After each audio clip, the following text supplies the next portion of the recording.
सीधे राज्यसभा लेकर चलते हैं। कानून मंत्री अर्जुन राम मेघवाल क्या कह रहे हैं, सुनते हैं। कदम है। मैं इस अवसर पर इस बिल के बारे में बोलने से पहले जो बाबा साहब भीमराव अंबेडकर जी ने 25 नवंबर 1949 को संविधान सभा में भाषण देते हुए कहा था कि 26 जनवरी 1950 को हमें राजनीतिक समानता मिल जाएगी, लेकिन सामाजिक और आर्थिक क्षेत्र में असमानता रहेगी। इसको कौन दूर करेगा? आने वाली सरकारों का यह कर्तव्य होगा। मैं आपको यहां बताना चाहता हूं कि जब से नरेंद्र मोदी जी की सरकार बनी है, तब से लेकर जो आर्थिक और सामाजिक क्षेत्र में असमानता थी, उसको दूर करने का प्रयास किया। उसमें महिला सशक्तिकरण भी सम्मिलित है।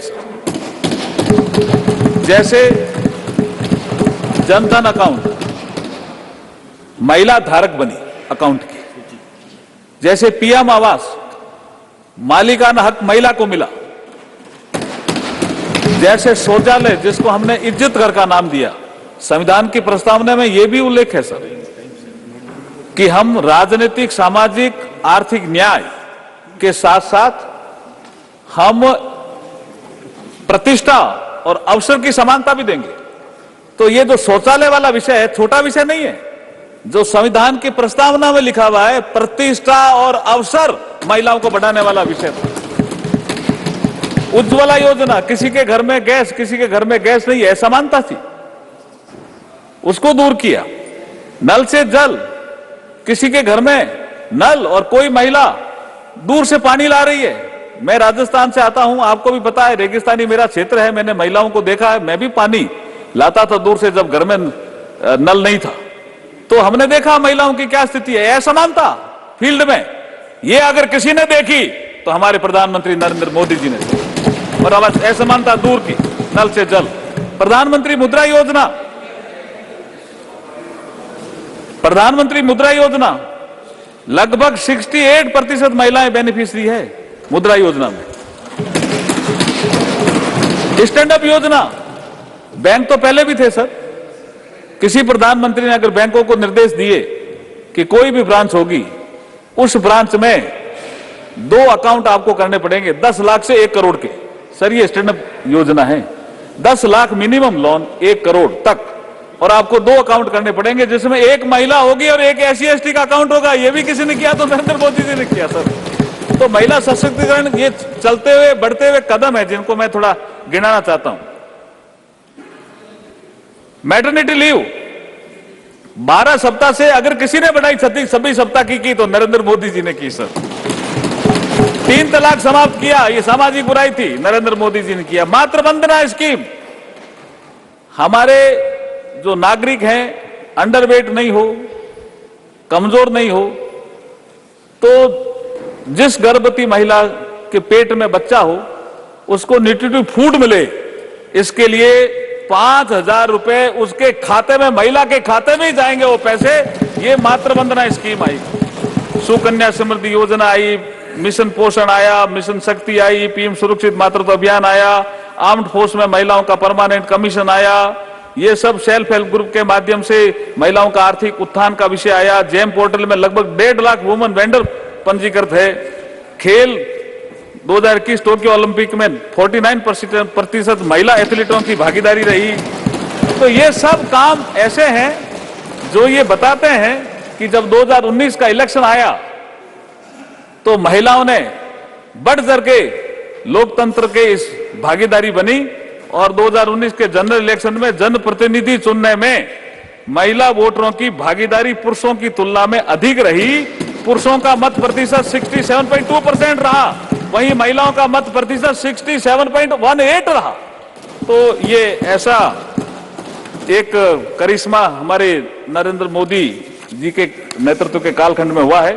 आज जो मैं संविधान संशोधन जो बिल लेकर के आया हूं, उसके माध्यम से हम आर्टिकल 330 में एक अमेंडमेंट करेंगे, जोड़ा है। इसमें आप सदन अनुमति देगा तो उसमें जुड़ेगा। आर्टिकल 332 में एक सेक्शन इंसर्ट होगा, आर्टिकल 334 में एक सेक्टर इंसर्ज होगा क्रमशः। ये 33A, article 332A, article 334A, ये न्यू आर्टिकल होंगे संविधान में, जिसके माध्यम से लोकसभा और देश की सभी विधानसभाओं में 1/3 सीटें नारी शक्ति के लिए आरक्षित की जाएगी। ये बहुत बड़ा कदम है, बहुत बड़ा कदम है। ये रिजर्वेशन सर हॉरिजॉन्टल भी है और वर्टिकल भी है। इसमें SC/ST की महिलाओं को भी रिजर्वेशन है, इसलिए सेंसस आवश्यक है और डीलिमिटेशन आवश्यक है। संविधान के आर्टिकल 82 में पहले से ही प्रावधान है, डीलिमिटेशन की व्यवस्था दी गई है और वो 2026 तक फ्रीज है। तो जैसे ये बिल पास होगा, सेंसस होगा, डीलिमिटेशन होगा, वो क्वासी जुडिशियल एक प्रक्रिया है सर। तो कौन सी सीट महिलाओं को जाएगी, ये डीलिमिटेशन आयोग तय करेगा। ये मैं आपके माध्यम से कहना चाहता हूं। ये कमीशन सभी स्टेक होल्डर से भी कंसल्टेशन करेगा और ये व्यवस्था में आरक्षण न्यायोचित और पारदर्शिता पूर्ण प्रणाली के लिए डीलिमिटेशन का विषय आता है।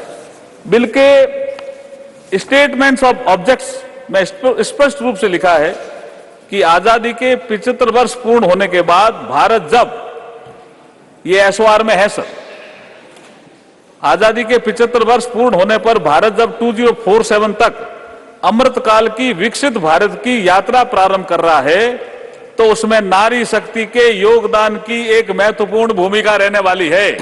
इस बिल के माध्यम से हम माननीय प्रधानमंत्री जी के ध्येय वाक्य सबका साथ, सबका विकास, सबका विश्वास, सबका प्रयास के मंत्र को साकार रूप प्रदान कर रहे हैं। सभापति महोदय, मोदी सरकार के नेतृत्व में नारी शक्ति के विकास के लिए, महिला सशक्तिकरण के लिए जिन योजनाओं का उल्लेख मैंने पहले किया, उसी श्रृंखला में आज का ये बिल है।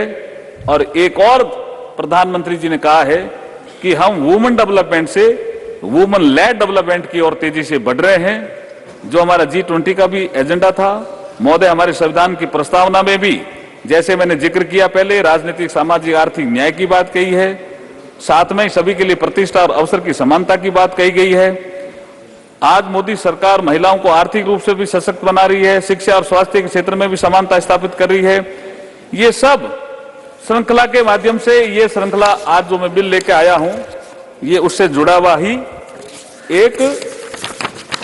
एक कदम है। मैं एक कविता के माध्यम से मेरी बात को, आज अभी की बात को, चर्चा जो होने वाली है, उसको समाप्त करना चाहूंगा।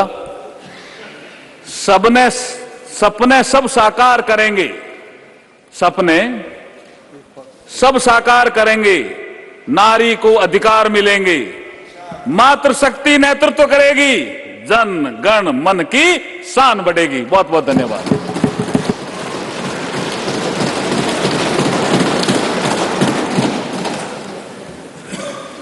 Motion moved. I now call upon the members whose names have been received for participation in the discussion.